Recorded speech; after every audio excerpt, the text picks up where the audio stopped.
Breaking news చూస్తున్నాం. హైదరాబాద్ పాత బస్తీలో దారుణం జరిగింది. గంజాయి మత్తులో గంజాయి ముఠాల మధ్య గ్యాంగ్ వార్ నెలకొంది. స్టెరాయిడ్స్ అమ్మకాల్లో తేడా రావడంతో అజీజ్ అనేటువంటి యువకుడిని దారుణంగా హత్య చేశారు. అజీజ్ స్టెరాయిడ్స్ తీసుకుంటుండగా బండరాయితో తలపై మోదారు. ఆయన్ని హత్య చేశారు యూసఫ్ అనే యువకుడు. దాదాపుగా 40 సార్లు అజీజ్ని కత్తితో పొడిచాడు యూసఫ్. నిజంగా ఎంతలా అంటే అక్కడ అమ్మకాల్లో తేడా వచ్చిందంట. వాళ్ళు చేసేదే పిచ్చి పని, ఓ దొంగ పని చేస్తున్నారు. దాంట్లో తేడాలు రావడంతో ఒకరిపై ఒకరు తలలు బాదుకోవడాలు, కత్తులతో పొడుచుకొని దారుణంగా హతమయ్యారు.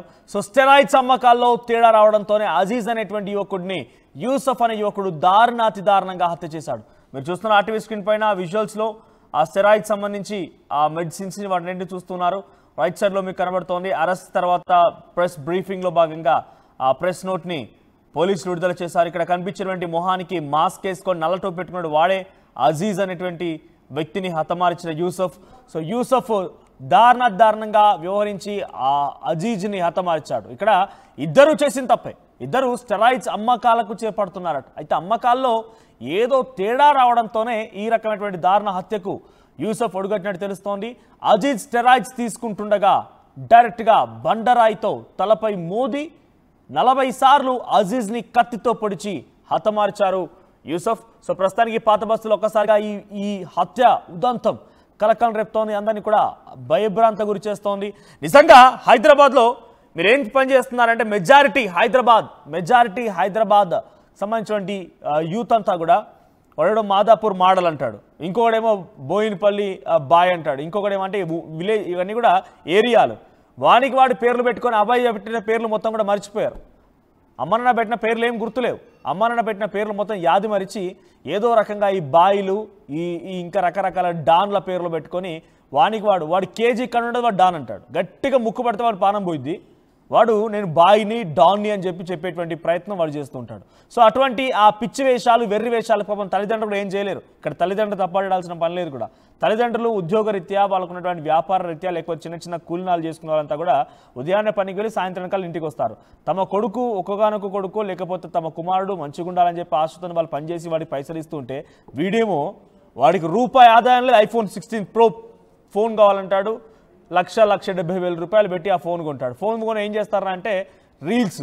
ఏ రీల్స్ ఇవన్నీ కూడా యాక్టింగ్ చేసి నటనతో మెప్పిస్తారని కూడా పొరపాటే. బాయ్ డాన్ అనేటువంటి రీల్స్ చేయడం ఇలాంటి పరపట్టిగా మారిపోయింది. ఇక గంజాయి అయితే హైదరాబాద్లో విచ్చలవిడిగా టీనాప్ ఈగల్ టీమ్ చాలా పకడ్బందీగా గంజాయి నిర్మూలన కోసం ప్రయత్నం చేస్తూనే ఉంది. కానీ ఏదో ఒక దొడ్డిదారిన ఈ రకంగా స్టెరాయిడ్స్, డ్రగ్స్, ఆ తర్వాత గంజాయి లాంటి మాదక ద్రవ్యాల్ని విచ్చలవిడిగా, మరీ ముఖ్యంగా కొంత మిడిల్ అండ్ స్లమ్ ఏరియాస్లో అయితే చాలా విపరీతంగా నడి రోడ్డు పైన తూలుతూ వాళ్ళంతా కూడా ఊగుతూ అటు ఇటుగా ప్రయాణించినటువంటి ఆ విధానం చూస్తేనే ప్రజలంతా భయభ్రాంతకు గురవుతుంటారు. మరీ ముఖ్యంగా మొన్న మధ్య బోనాలు జరుగుతూ ఉన్నాయి. హైదరాబాద్లో, తెలంగాణ రాష్ట్రంలో చాలా ప్రతిష్టాత్మకంగా బోనాల పండుగలు జరుగుతూ ఉంటే అక్కడ జరిగేటువంటి ఆ ఉత్సవాల్లో ఒక గ్యాంగ్ వస్తూ ఉంటుంది. నేను చూసారుగా సికింద్రాబాద్ దగ్గర కూడా లాఠీ చార్జ్ జరిగింది. గతంలో గోల్కొండ బోనాల దగ్గర లాఠీ చార్జ్ జరిగింది. ఎందుకు జరుగుతున్నాయి లాఠీ చార్జ్ అన్నీ కూడా? తాగి తూలుతూ వాడు 10-15 ఏళ్ళు ఉండవు, వాడు బాయట. వాడికి 10-15 ఏళ్ళు ఉండవు, వాడు బాయ్ అంట. వాడు మారక ద్రవ్యాలు తీసుకోవడం, గంజాయిలను తీసుకోవడం, సిగరెట్లు, మత్తు, మందు ఈ రకంగా ఇష్టానుసారంగా వివరిస్తుంటారు. ఇంకా రేపటి నుంచి చాలా పెద్ద ఎత్తున సికింద్రాబాద్ ఈ ప్రాంతాల్లో ఈ పలారం బండ్లు అని చెప్పి కానివ్వండి, లేకపోతే బోనాల పండుగ జరుగుతుంటాయి కదా. సో అటువంటి ఘటనలు కూడా ఈ బాయిలు బయట పడుతుంటారు. ఎందుకు నేను ఈ సందర్భంగా ఇవన్నీ చెప్పాల్సి వస్తున్నానంటే దయచేసి పేరెంట్స్ మీరు కంట కనిపెట్టండి. లేదు మీ వల్ల కావడం లేదు, మాదక ద్రవ్యాలకు వాళ్ళంతా అలవాటు పడిపోయి ఉన్నారు, ఈ రకంగా ప్రాణాలు పోతున్నాయి, ప్రాణాలు తీస్తూ ఉన్నారంటే కనుక డెఫినెట్గా ఈగల్ టీమ్, తెలంగాణ రాష్ట్ర ప్రభుత్వం చాలా ప్రతిష్టాత్మకంగా ఈగల్ టీమ్ అనేది ఏర్పాటు చేసుకున్నారు. దాంట్లో ఎప్పటికప్పుడు సమాచారాన్ని మీరు అందిస్తే డెఫినెట్గా మీ పిల్లలు ఎవరైతే మాదక ద్రవ్యాల బారిన పడిపోయి వారంతా కూడా ఇబ్బందులు పడుతూ ఉన్నారో, లేదంటే ప్రజల్ని ఇబ్బందులు పెడుతూ ఉన్నారో డెఫినెట్గా వాళ్ళంతా చేల్చే అవకాశం ఉంది. So 1908 it's a toll free number. 1908 ఇది eagle team toll free number. So ఇక్కడ ఈ ఘటన జరిగింది కాబట్టి మిమ్మల్ని కేవలం ఆర్టీవీ వార్తలు చెప్పడమే కాదు, అలర్ట్ చేసే ప్రయత్నం ఎప్పటికప్పుడు చేస్తోంది. సమాజంలో ఎప్పటికప్పుడు అలర్ట్ చేయడంతో పాటుగా వార్తల్ని మీకు అందించే ప్రయత్నం ఆర్టీవీ చేస్తోంది. సో అందుకే మీకు చెప్తున్నాను, ఎవరైనా మీ చుట్టుపక్కల పరిసర ప్రాంతాల్లో మాదక ద్రవ్యాలు, గంజాయి, డ్రగ్స్ ఇంకా ఇతరాత్ర ఇష్టానుసారంగా చిల్లరగా వ్యవహరించినా కూడా 1908 ఈ నెంబర్కి ఫోన్ చేయండి, వాళ్ళ వివరాలు తెలియజేయండి. మీ ఇన్ఫర్మేషన్ని మీరు సమాచారం ఇచ్చినట్టుగా ఎక్కడ కూడా ఎవరికి బయటకు రానివ్వకుండా చాలా గోప్యంగా ఉంచుతారు. సో ప్రస్తుతం నేను చెప్తున్న ఈ వార్త పాత బస్తీలో చోటు చేసుకుంది. హైదరాబాద్ పాత బస్తీలో స్టెరాయిడ్స్ అమ్మకాల్లో తేడాలు రావడంతో అక్కడ పైన కనిపించినటువంటి బ్లూ కలర్ షర్ట్ ఆ వ్యక్తిని, అజీజ్ అనేటువంటి వ్యక్తిని యూసఫ్ అనేటువంటి ఓ వ్యక్తి హతమార్చాడు. బండరాయితో తలపై మోదీ 40 సార్లు కత్తితో పొడిచి, 40 కాట్లున్నాయట, దాదాపుగా 40 సార్లు అజీజ్ని కత్తితో పొడిచి యూసఫ్ అనేటువంటి ఆ యువకుడు హతమార్చాడు. ప్రస్తుతానికి ఈ ఘటన పాత బస్తీలో ఒక్కసారిగా కలకలం రేపుతోంది. ఈ ఘటనతో పోలీసులంతా కూడా ఒకసారి అలర్ట్ అయ్యారు. మరింతగా పాత బస్తీలో జల్లెడ పెట్టి ఇంకా ఇటువంటి విధంగా మాదక ద్రవ్యాలు తీసుకునేవారు కానీ, అమ్మకాలు చేపట్టేవారు కనుక ఉంటే వారిని కూడా అదుపులో తీసుకునే అవకాశం కనబడుతోంది. మా ప్రతినిధి పెట్రిషా అందుబాటులో ఉన్నారు. ఎస్ పెట్రిషా, సో పాత బస్తీలో ఒక్కసారిగా ఈ మరణ వార్త కలకలం రేపుతోంది. పెద్ద ఎత్తున అక్కడ ఆందోళన కలిగించే విషయంగా కూడా ఉంది. స్టెరాయిడ్స్ అమ్మకాల్లో తేడాలు రావడంతో ఒక యువకుడిని మరో యువకుడు చాలా దారుణంగా హతమార్చాడు. ఎంత పోలీసులు తీవ్రంగా ప్రయత్నం చేసినా, అటు ఈగల్ టీమ్స్ రంగంలో దిగినా, టీజీ న్యాబ్స్ రంగంలో దిగినా, ఎవరు ఎటువంటి ప్రయత్నం చేసినా కూడా ఈ మాదక ద్రవ్యాల అమ్మకాలని సేవించేటువంటి విధానాన్ని నిలుపలేకపోతున్నారు. సో ప్రస్తుతానికి పాత బస్తీలో ఈ ఘటన పైన అప్డేట్స్ ఏంటి?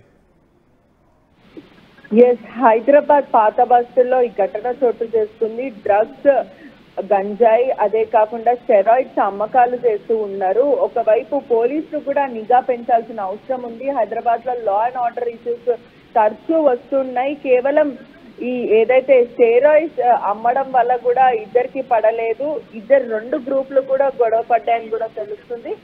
చాంద్రాయణగుట్ట పోలీస్ స్టేషన్ పరిధిలో ఈ ఘటన చోటు చేసుకుంది. ఆజాద్ అన్న వ్యక్తిని కూడా అతి దారుణంగా పొడిచి 40 సార్లు కూడా అతి దారుణంగా పొడిచి మరీ చంపారు. ఒకవైపు ఏదైతే జెప్టో ఉందో, జెప్టోకి సంబంధించిన ప్లేస్ కి రావాలంటూ కూడా ఆ వ్యక్తిని పిలవడం, దాని తర్వాత గోప్యంగా ఉన్న ప్లేస్ లో కూడా అతి దారుణంగా హత్య చేశారని కూడా మొత్తం మీద అయితే తెలుస్తుంది.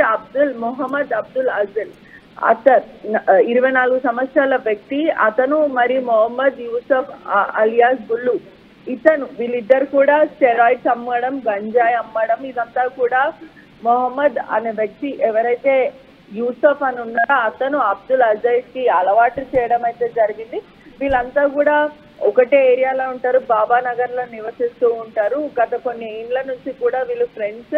గంజాయి అమ్ముతూ ఉంటారు, ఎవరికి తెలియకుండా కూడా డబ్బులు చేసుకుంటూ ఉంటారు అని కూడా తెలుస్తుంది. గంజాయి అమ్ముతూ స్నేహితులయ్యారని కూడా తెలుస్తుంది. అదే కాకుండా ఇతను యూసఫ్ అనే వ్యక్తి కూడా అనేక సార్లు వేధింపులకి గురి చేశారు. శారీరకంగా, మానసికంగా ఇబ్బంది పెట్టేవాడు, హింసించేవాడు. అదే కాకుండా నేను చెప్పింది మాత్రమే వినాలి, గంజాయి నేను చెప్పిన చోటనే అమ్మాలి, నీకు గంజాయిలో ఇంత డబ్బులే నేను ఇస్తాను, ఇంత పర్సెంటే ఇస్తాను, నువ్వు నా దగ్గరనే పని చేయాలి, ఎక్కడ కూడా పని చేయొద్దు అంటూ కూడా ఇలా బెదిరింపులకి గురి చేయడం. ఆ తర్వాత యూసఫ్ ఆసిఫ్ ని ఎన్నో చంపాలనుకున్నాడు. వీళ్ళిద్దరికి కూడా విభేదాలు ఎప్పటి నుంచో ఉన్నాయి. అయితే ప్రీ ప్లాన్డ్ గా హత్య చేయాలనే ఒక ఉద్దేశంతో కూడా అతను ప్రీ ప్లాన్డ్ ఉండే.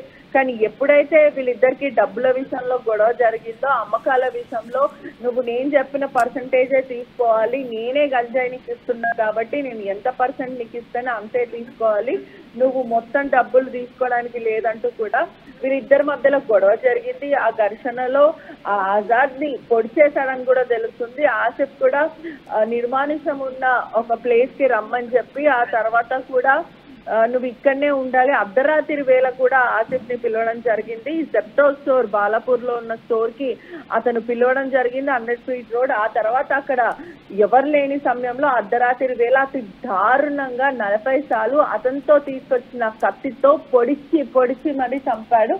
ఈ క్రమంలోనే స్థానికులు తర్వాత 2-3 గంటల తర్వాత ఉదయం చూసుకున్నారు. వెంటనే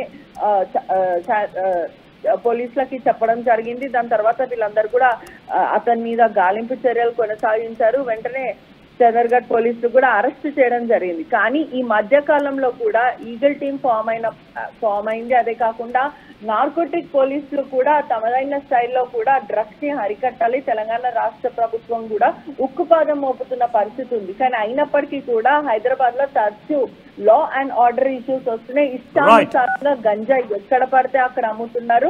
డ్రగ్స్ కూడా ప్రతి పబ్స్ లో దొరుకుతుంది. ఎంత అరికట్టాలని ప్రయత్నించినప్పటికీ కూడా స్కూల్స్ లో, కాలేజ్ లో కూడా ఈ గంజాయి కల్చర్ అనేది కూడా వ్యాపిస్తున్న పరిస్థితి కనిపిస్తుంది. పోలీసులు కూడా ఖచ్చితంగా మరింత నిఘా పెట్టాలి. మరింత ఇటువంటి కన్స్యూమర్స్ ని, పెడ్లర్స్ ని కూడా అరికట్టాల్సిన అవసరం ఉంది.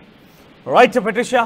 సో మొత్తం మీద హైదరాబాద్ పాత బస్తీలో దారుణం జరిగింది. అజీజ్ అనేటువంటి యువకుడిని యూసఫ్ అనే యువకుడు చాలా దారుణంగా బండరాయితో మోదీ 40 సార్లు కత్తితో పొడిచి చాలా దారుణంగా హతమార్చాడు. ఇక్కడ కనిపిస్తున్నటువంటి ఈ వ్యక్తే ఆజీజ్. సో ఆజీజ్ని అటు యూసఫ్ అనే వ్యక్తి చాలా దారుణంగా, ఇద్దరి మధ్యలో స్టెరాయిడ్స్ అమ్మకాల్లో తేడా వచ్చిందట. వాళ్ళు చేసేది దొంగ పని.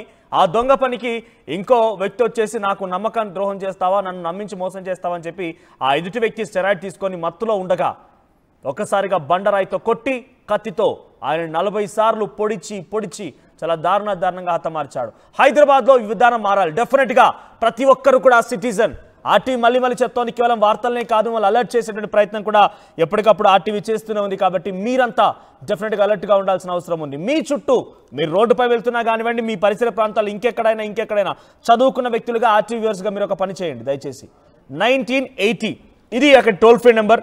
సో ఈ టోల్ ఫ్రీ నెంబర్కి మీరు ఎప్పుడు ఫోన్ చేసినా కూడా 1908 ఇది తెలంగాణ యాంటీ నార్కోటిక్స్ బ్యూరోకి సంబంధించిన టోల్ ఫ్రీ నెంబర్. నేను ఎందుకు ఈ విషయాన్ని చెప్తున్నా పదే అంటే క్రైమ్ రేట్ తగ్గాలంటే డెఫినెట్గా మాదక ద్రవ్యాలు, గంజాయి, డ్రగ్స్ లాంటి సేవించే విధానం తగ్గాలి. హైదరాబాద్లో మెజారిటీ యూత్ మొత్తం కూడా వాడికి కేజీ కన్నులేదు, వాడు డాన్ పేరు చెప్తాడు.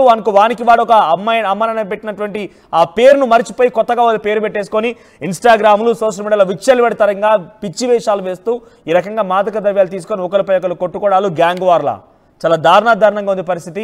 సో ప్లీజ్ మిమ్మల్ని రిక్వెస్ట్ చేస్తున్నాను, మీ చుట్టుపక్కల పరిసర ప్రాంతాలు ఎటువంటి వ్యక్తులు ఉన్నా కూడా 1908 ఈ నెంబర్కి మీరు టోల్ ఫ్రీ ద్వారా వారి సమాచారం అందించవచ్చు.